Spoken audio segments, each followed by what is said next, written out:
Welcome to another episode of Get Wisdom. I'm Brian Kelly, along with Get Wisdom founder and director, Carl Mollison. This week, we're going to look at creators' warnings about the psychopaths among us. So this is one of those interesting, troublesome topics that we do occasionally, Carl. But this is one of the more important ones, I think. It's one that we've certainly addressed in the past, but I'm not sure we focused on to this level of detail before. Well, no, we haven't, and that's the reason that I wanted to bring this forward, because we think of someone with a severe deficit in their ability to be human, really, to be nice, to be honest, is a rarity, but life proves otherwise. You just turn on the TV any old time, and you'll see all kinds of wrongdoing, deception, things that really reflect a poor character on the part of people, being self-serving, whether it's for a cause they believe in or a personal gain. It doesn't really make that much of a difference. Wrong is wrong, and we're going to talk about the deep issues behind that.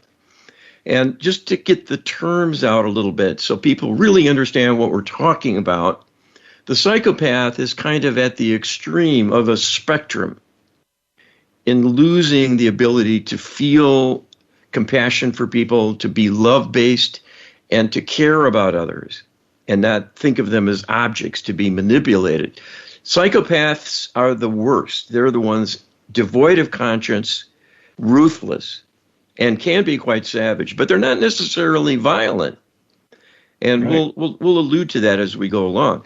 So this isn't a psychiatric diagnosis. The psychologists talk about antisocial personality disorder, and it's kind of a broad catch-all diagnosis. And so the terms kind of go from a milder form of narcissism, kind of self-involvement, putting the person's own ego ahead of the other guy, to malignant narcissist, more devious, more diabolical, and then to a sociopath, who is someone maybe with a little bit of conscience still, but it's weak.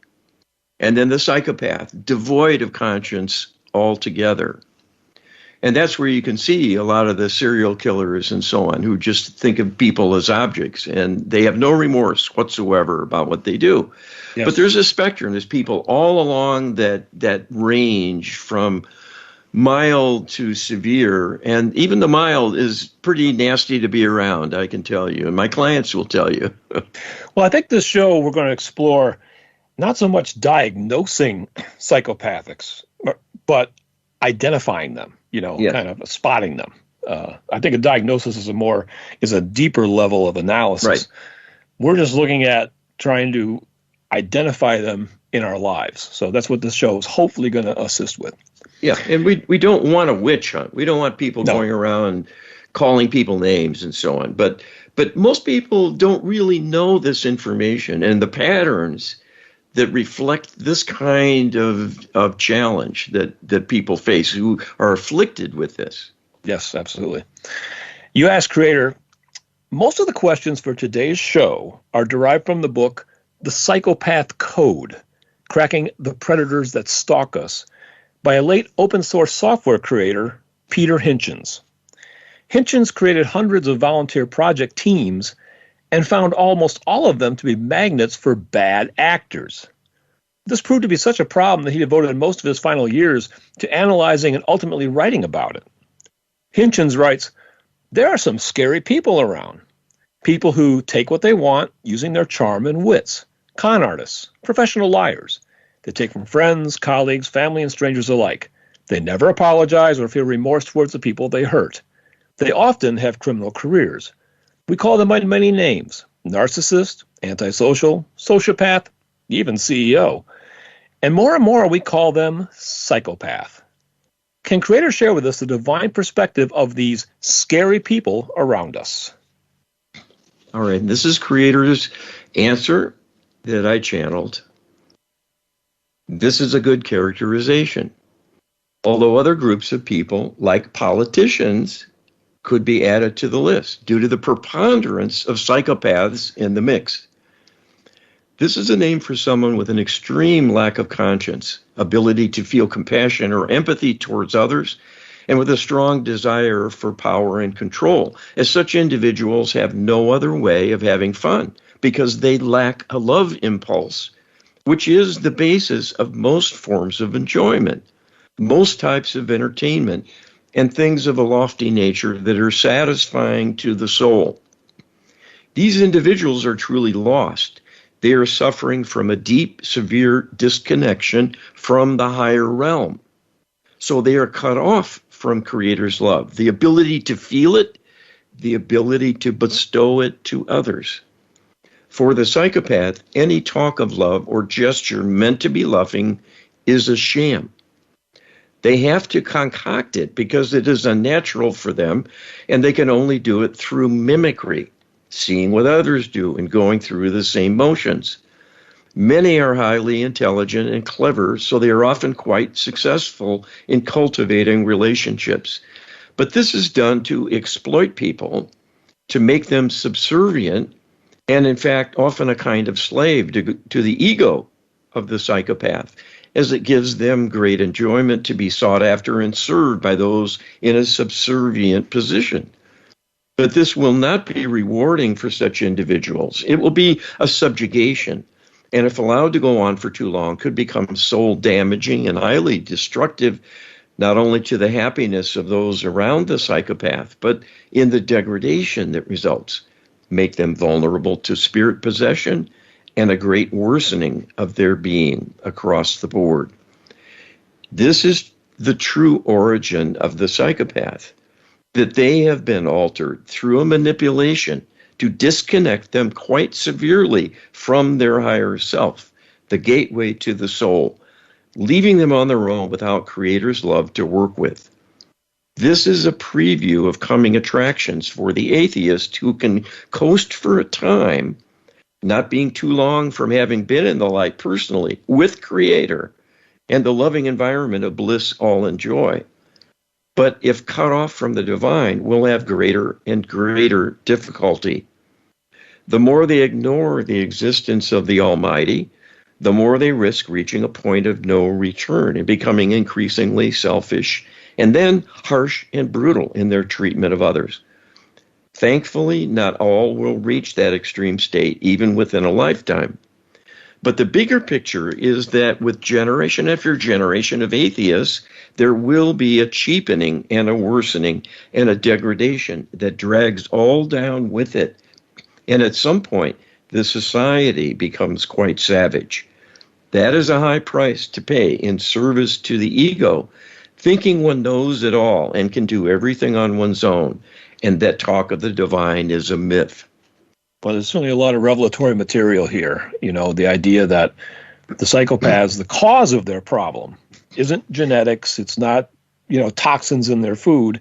It's not, a difficult birth or even a bad home environment.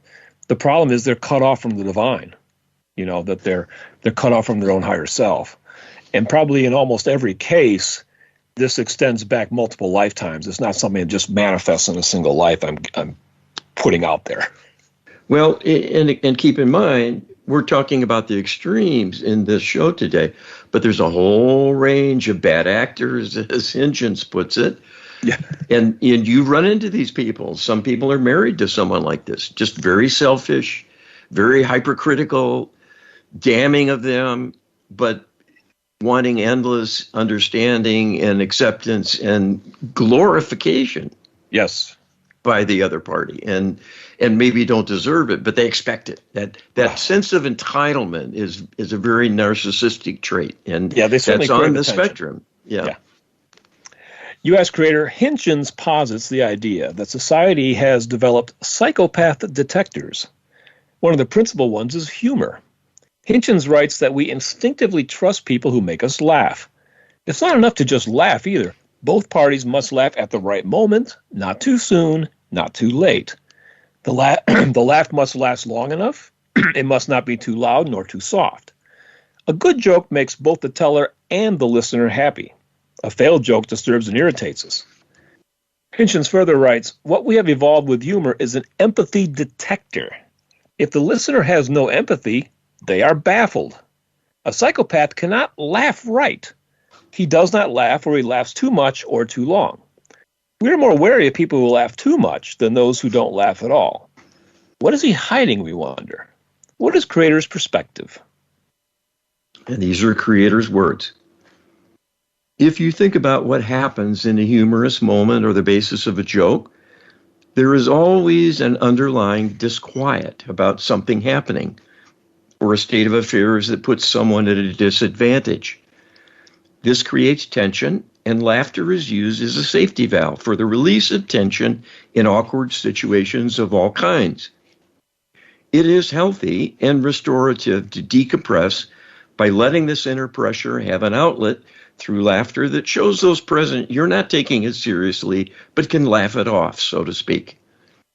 You are sensitive to the plight of the object of the humor, but empathize, and hence you are using the safety valve of laughter to show you recognize the compromising situation and feel for the victim. This is a healthy outlet if not done to mock people or make fun of them in a way to cause pain and suffering or humiliation, as that can lead to quite serious emotional problems of all kinds, including a chronic self-judgment and self-condemnation that can even result in an early death, actively through suicide or indirectly through developing a chronic health condition, or even an outright decision to leave, triggering a sudden death that might not be understandable to a coroner, but is truly an escape from torment. So the idea of humor as a test of psychopaths is an astute observation. Psychopaths lack the ability to feel empathy for others. They may learn through their intellect in observing others what people laugh at and find funny and go along with the crowd, but will have a hard time empathizing with people naturally on their own and will be more likely to simply criticize or judge someone doing something goofy, unexpected, or through a mistake of some sort. Most people will laugh because it makes them uncomfortable, and they don't want to call the person out, but can't help needing to release that inner pressure within themselves of feeling bad for that individual. This is why the saving grace is to claim, I'm not laughing at you, I'm laughing with you, to reinforce the point they're simply feeling bad for the butt of the joke and not wanting to cause harm.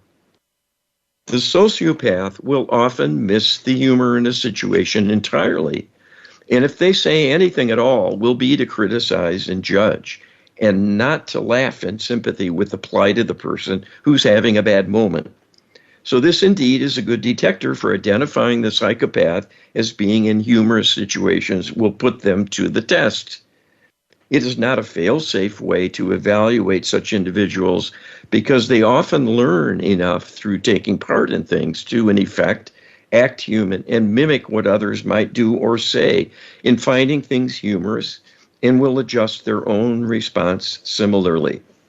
But an equal value in thinking about this relationship is to better understand the plight of the psychopath and how they have come to be that way. You know, I think it's spot on that humor is definitely a means to detect psychopaths. But that doesn't mean that there have not been psychopaths that were successful comedians, because I think there were, you know. I would draw a contrast between somebody like Johnny Carson and maybe Bob Hope. You know, Bob Hope was a great comedian, but I don't remember him laughing at his own jokes very much. Whereas Johnny Carson laughed all the time, sometimes uncontrollably, you know. And so I think there is definitely a mystery there. Yeah, I think you're putting your finger on something here. Bob Hope was a master at getting people to pay attention to him. Yes. He was the center of attention. So he was always kind of floating above it all and more judgmental than a lot, you know, not in a vicious way, but just sort of like, you know, he's the guy who's too smart for the room. And he you know, he can see through everybody else and kind of look down his nose at them with a snide comment, you know, a little side remark, like he knows what's going on and he's bigger and better than that. And he knows more than the other guy and that kind of thing. And if you know his story and his life, he hired joke writers his whole life long. Sure. And he had a set of jokes on little index cards, thousands and thousands of them. And that's what his act was. He would take his note cards and he'd memorize which ones he wanted to use in a certain engagement. And that's what he would do. It was by rote. Yep. Interesting stuff. U.S. creator Hinchins speculates that psychopaths have only one true fear, and that is of being unmasked and exposed. He suggests this is why they can never accept responsibility. If a psychopath gets caught, he always denies the facts and blames someone else. It may be the victim. It may be other bystanders. He denies responsibility even when confronted with material evidence. There will be no remorse, no attempts to make it right, no apologies. What is creator's perspective? Well, we all know people like this, don't we? Yes, we do. You see a lot of them on the news, too. You do. Well, this is what creator says. People who are loving will regret their behavior if they harm someone inadvertently because they understand what it feels like and will feel empathy for their victim. A loveless being in the form of a psychopath is quite shallow because all they have is their ego and the power they have accumulated to manipulate others and provide a kind of security based on their ability to control their environment and those around them.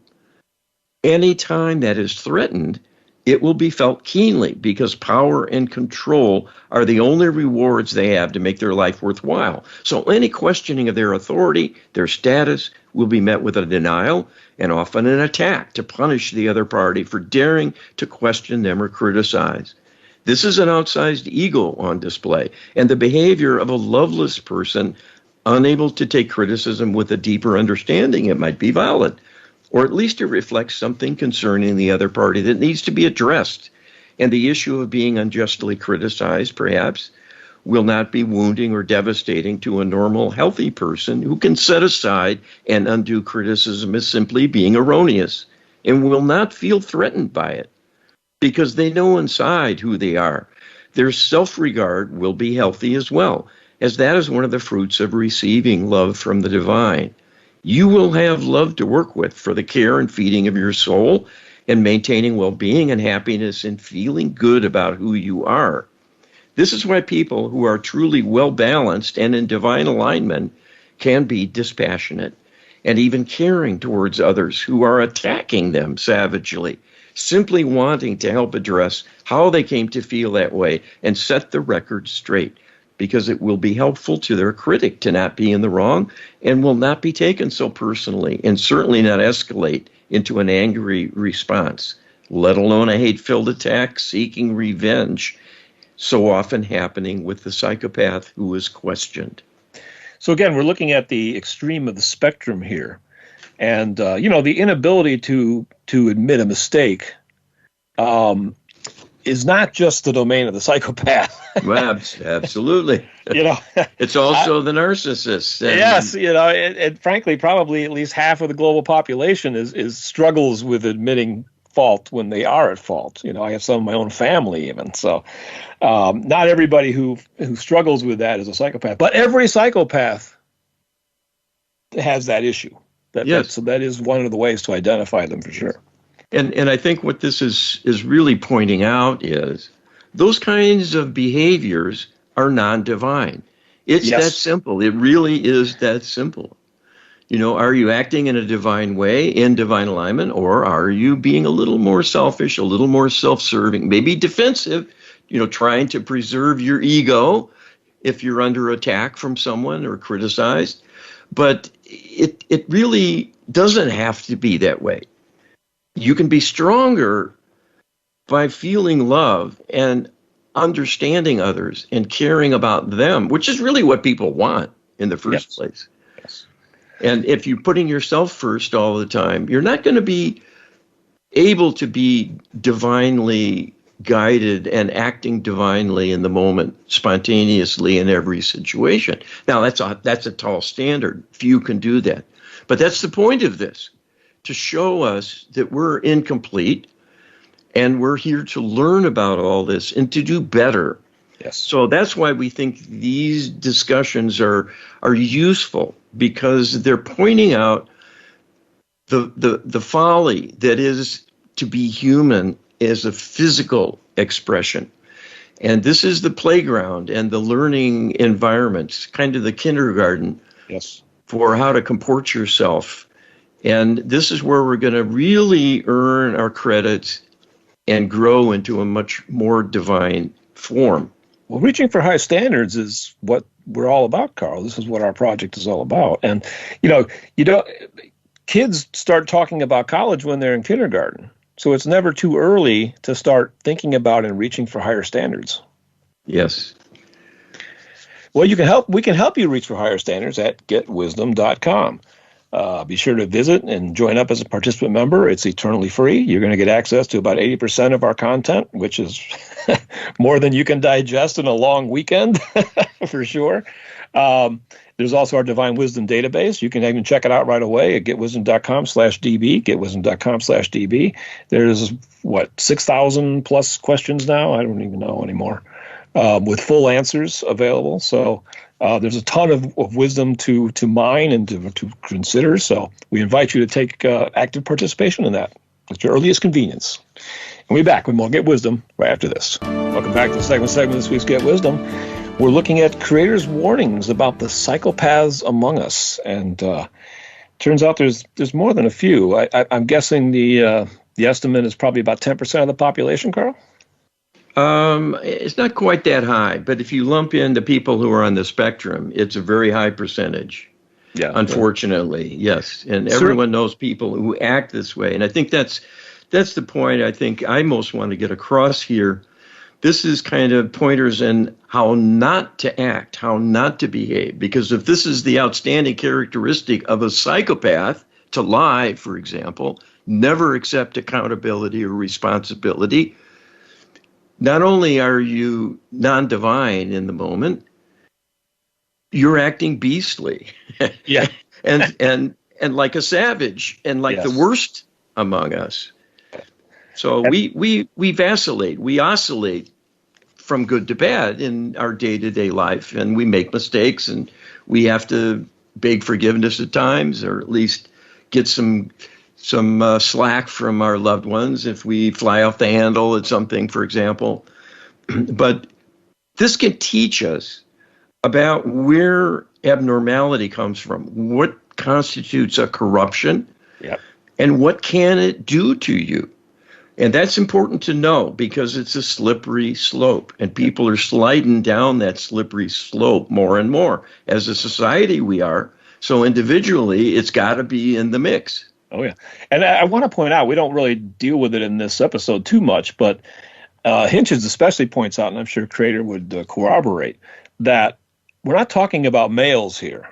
This is a equal opportunity problem. There's just as many females, just as many women that suffer from this condition as men. It may manifest differently, but it's definitely a problem for everybody. Yes, indeed. You ask Creator, Hinchins writes about art. Art serves no functional purpose except to stir emotions in the viewer. He further writes, psychopaths have many curious traits. One is their lack of interest in creative arts. They do not draw, paint, sculpt, or carve. They do not take photographs except to themselves and their possessions. They do not cook for pleasure, invent recipes, nor make their own bread as a hobby. They do not create music, though they can be excellent in performing other people's work. This lack of creative drive is a curious thing when you first see it. It matches their generally empty sense of humor. Their hobbies are travel, shopping, eating out, and meeting new people. This is consumption, not creation, Hinchins says. I'm certain creativity is another secret language of empathy, he wrote, and as such, another effective psychopath detector. What is Creator's perspective? All right, this is Creator's answer. We would again agree with this generalization, although creativity is in the eye of the beholder, so will not be a perfect tool. But we can explain that something very profound is going on that creates the dichotomy this author has witnessed in the behavior of psychopaths compared to normal people. What this reveals in the paucity of ideas and originality of the psychopath is that the greatest wellspring of human creativity is coming from above. It comes from the divine realm. often through the higher self, which is the part of the soul most directly responsible for your care and feeding as a physical human. And it is the inspiration that comes from the divine realm on a regular basis to help guide you in your life to accomplish your sole purpose for the incarnation, to carry out the plans made in the light before you came into being in a physical form. Everyone has a life plan. Everyone has an elaborate arrangement of goals and strategies to link up with key individuals to carry out plans of great importance personally. Much of it is to heal prior karmic dilemmas, so people will incarnate with the same family members again and again, if need be, to heal old wounds and give opportunities for advancement. All of those acts, in their way, are creative because they open doors. They create an avenue for new things to happen, advancements to be made in learning and growth and capability, the honing of skills and application of knowledge in novel ways to make one's life better than before.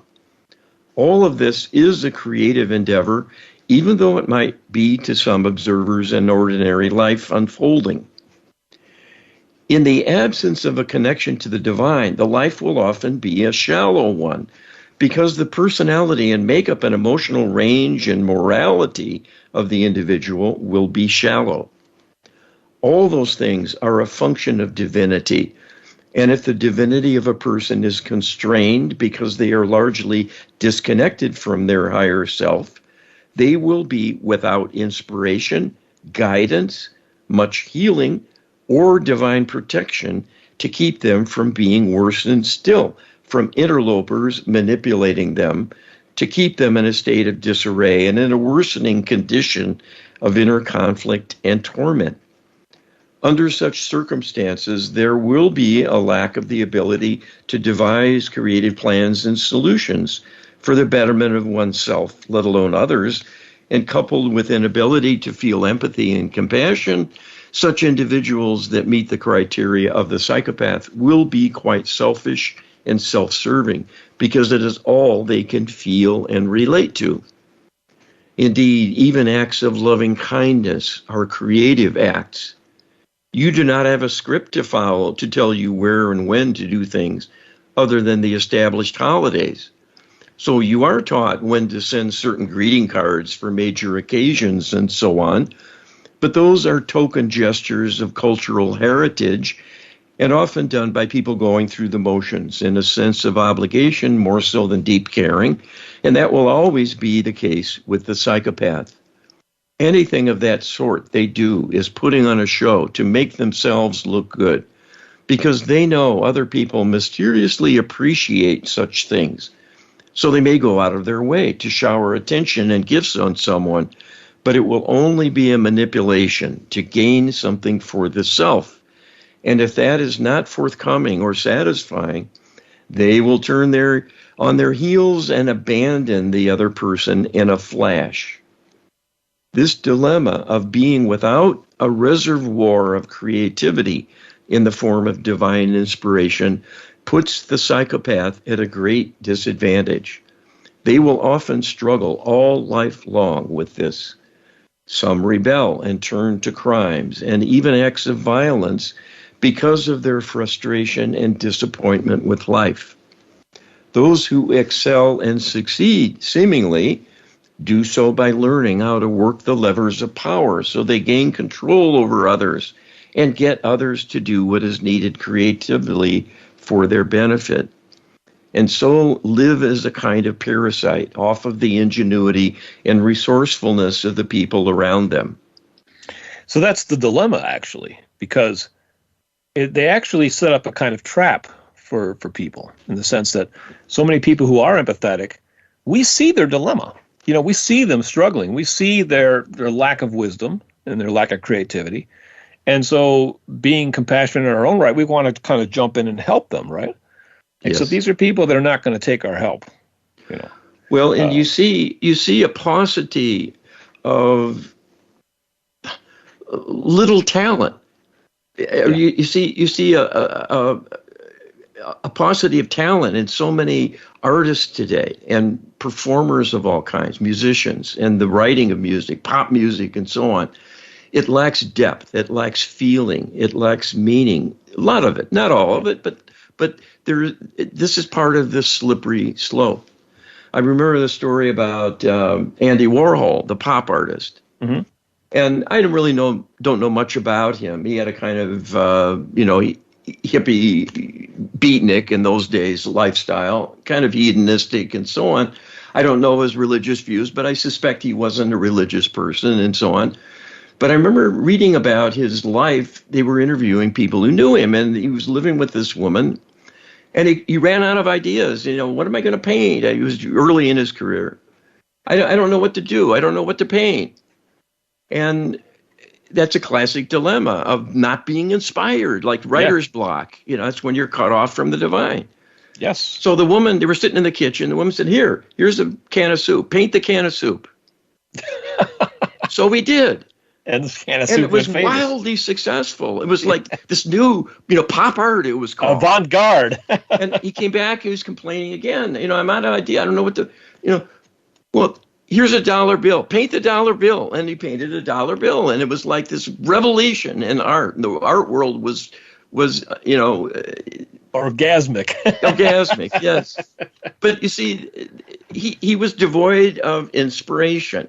Right. For whatever reason. I don't want to, tar him with being anything like a psychopath. That's not the point. We can all have those moments when we're cut off. And we do that by being in a low vibration. Yes, absolutely. U.S. creator Hinchins says the psychopath is not emotionless. The psychopath feels hunger when bored, then obsession when she finds a new target. As she starts the chase, she feels euphoria. And as she closes in, she feels glee. When she moves in for the kill, she feels fury. And as she inflicts damage, she feels bloodlust. As she feeds, she feels gluttony, then satiation when she's had enough. And when she fails in a hunt, she feels blocked. All other emotions she shows are fake. That's a bold statement right there. So we're going to ask creator if that's true or not. What is creator's perspective on that? All right, these are creator's words. What this is an apt description. Well, this is an apt description of savagery. We would congratulate the author that he's not far from the truth here in the overall description of interpersonal relationships of a psychopath with others. Whether done on a small or large scale with a degree of emotion involved, the psychopath is quite limited in their range of emotions. Being loveless, they are reduced to only being able to register feelings about things that are self-serving. There is no room for the giving of love to others with such a constraint, nor will love be felt when given from others. It will simply be felt as obedience, subservience, loyalty, and a kind of vulnerability that gives the psychopath a kind of inner thrill that they have a hold over that person because they have, in effect, surrendered to the psychopath and their desires. This is why psychopaths often exhibit extreme negative conduct.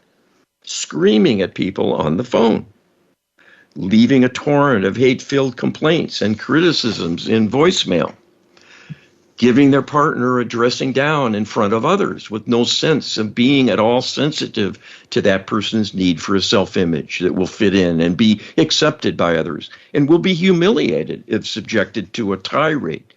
But such behavior is very common by the psychopath. They will have no end of judgments and criticisms about any and all they encounter. It might not all be vocalized, but they will have poor judgment about where and when and to what degree it is acceptable to launch a harangue, a barrage of criticism, and attack verbally, or even threatening physical action in extreme cases, simply because they dislike what someone's doing or how they think, or feel they have not been accepted or treated with the respect they are due in feeling they are superior and therefore entitled to special treatment. The instinct for self-preservation becomes paramount, and any threat to the personal power of the psychopath must be dealt with in order to preserve security and a position of dominance, which is all important because the ego demands it. It is all they have. A kind of posturing, a false front they show the world And when that is threatened, it can be devastating. And they will launch an attack of great savagery to put the other party in their place and show them the error of their ways. And this further serves as an outlet for emptiness, for the anger and bitterness they feel about life. Because theirs is a life of uncertainty and emptiness, and all they have to fill the void is their ego. That is ultimately doomed to fail.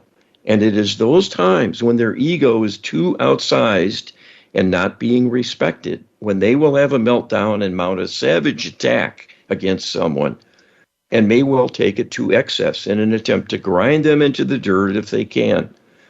That lack of proportionality is itself a good indicator that one is dealing with a psychopath when undeserved criticism is launched that is excessive. And the point that the creator makes, the lack of proportionality. You know, we all think that holding a grudge is a non-divine thing, and in many ways it isn't. But the psychopath can have a massive meltdown and then in a split second turn around and act like everything's okay and that there was never a problem. You know, whereas somebody who's genuinely harmed normally can't cool down that fast.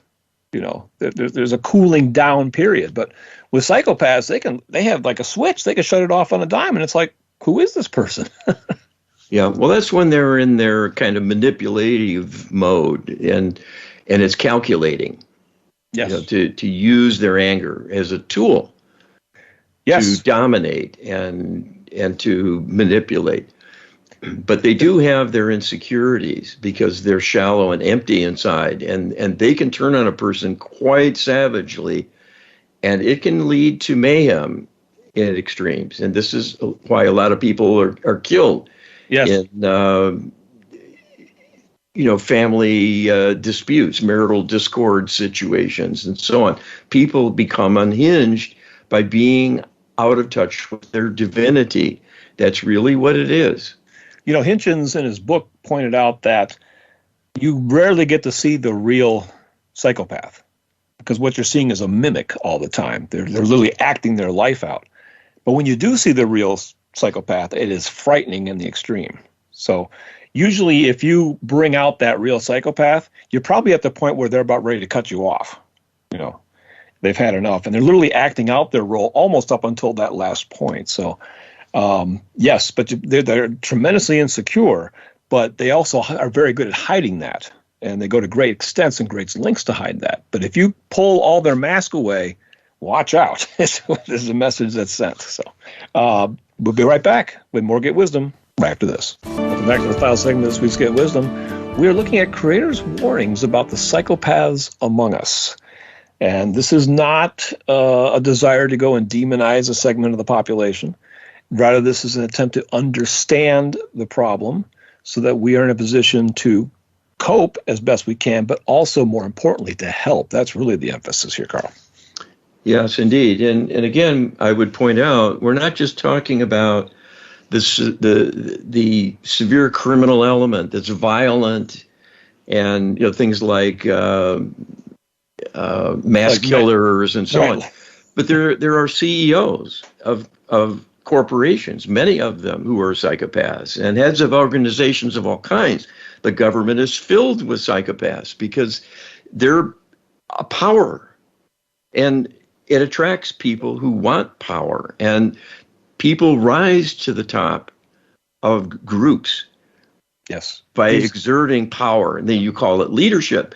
But what if that's built on secret blackmail and backstabbing and gossip mongering and the tools of the trade of someone who is ruthless? Yes. There's many ruthless people in all walks of life and in the media and so on. And they're heartless.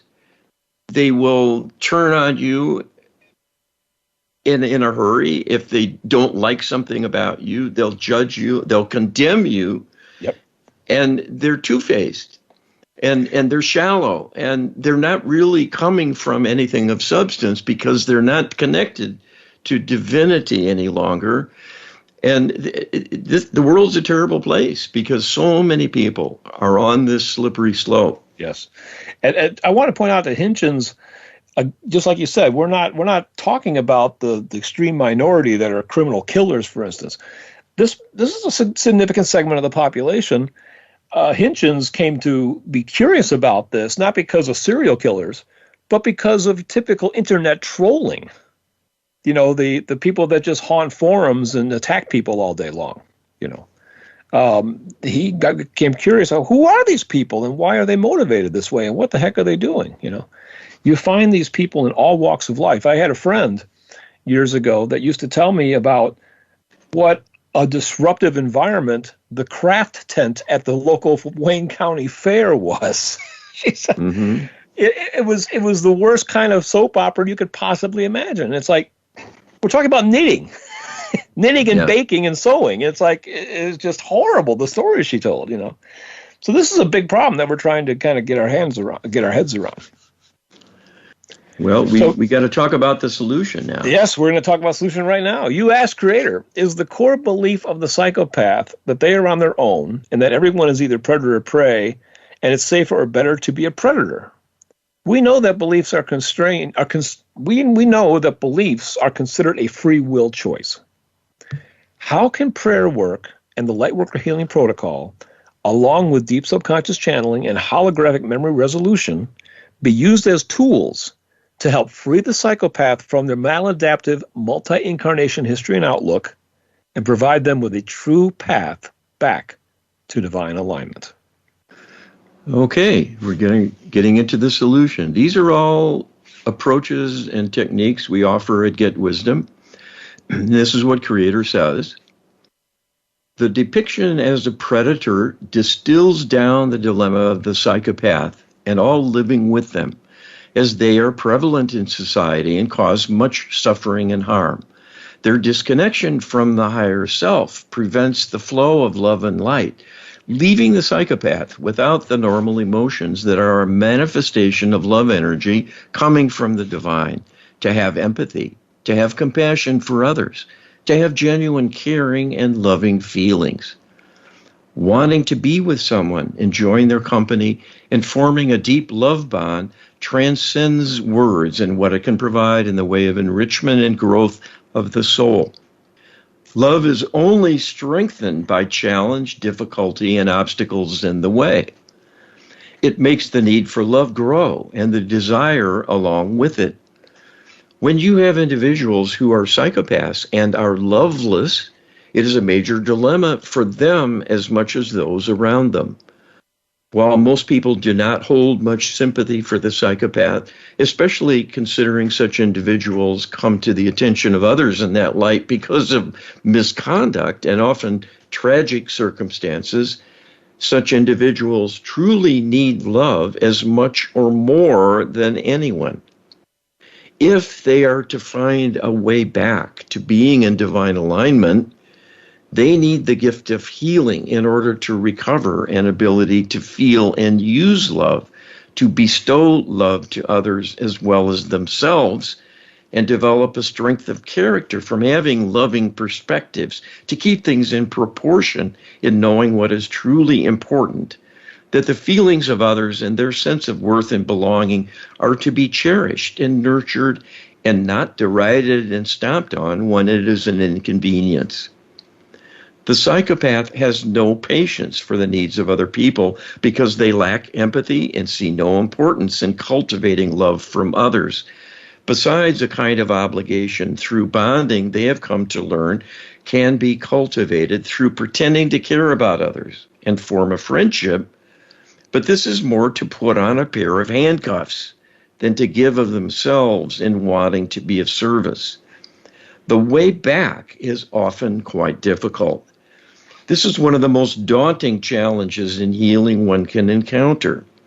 This is why the situation of humanity is currently so dire, because the world is being run by an alliance of dark spirits with an extraterrestrial alliance, whose members are all functional psychopaths, having had a long history in their culture of turning away from the spiritual in any form, and are now atheists and accordingly are loveless beings.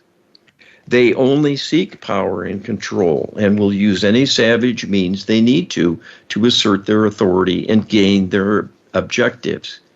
They can be deceivers. They can be disarming and charming in their interactions, taking the time and trouble to be subtle and quite deceptive and corrupting channelers, for example, to believe they are talking to a high-level being who cares about them, but it is all an act. The question now is what to do. The first order of business always, for any need, is to launch prayer requests to the divine. This greatly enhances the reach of the individual. If you form a partnership with Creator, your life will go much better, and you will have much greater chance to have success and happiness. There are many things you cannot do on your own, particularly in a world where evil is on the ascendancy and seeking to crush you. This is a divine level problem.